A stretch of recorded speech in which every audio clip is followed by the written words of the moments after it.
బాగుంది, గ్రేవీ బాగుంది.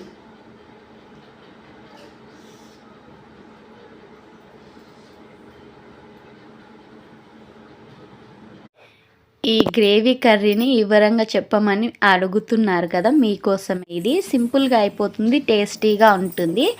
అల్లం వెల్లుల్లిపాయలు, ఎండు కొబ్బరి, పచ్చిమిర్చి, టమాటా అండ్ 2 ఉల్లిపాయలు, కొత్తిమీర, పుదీనా వేసి మిక్సీ పట్టి పక్కన పెట్టుకోవాలి. స్టవ్ పైన వేరొక గిన్నె పెట్టుకొని ఆయిల్ పోసుకొని, ఆయిల్ ఏడెక్కిన తర్వాత నీట్గా కడిగి పెట్టుకున్న చికెన్ వేసుకొని వాటర్ అంతా ఇనికిపోయేంత వరకు వేయించుకొని అందులోనే చిటికెడు పసుపు, 1 స్పూన్ కారం వేసుకోవడం. కారం అందులో వేసుకోవడం వల్ల మంచి కలర్ వస్తుంది, చూడ్డానికి బాగుంటుంది. మనం మిక్సీ పట్టి పక్కన పెట్టుకున్న పేస్ట్ పోసుకొని ఇంకొంచెం వాటర్ పోసుకొని సరిపడా సాల్ట్ మంచిగా ఉడికేంత వరకు ఉడికించుకోవాలి, ఆయిల్ పైకి వచ్చేంత వరకు.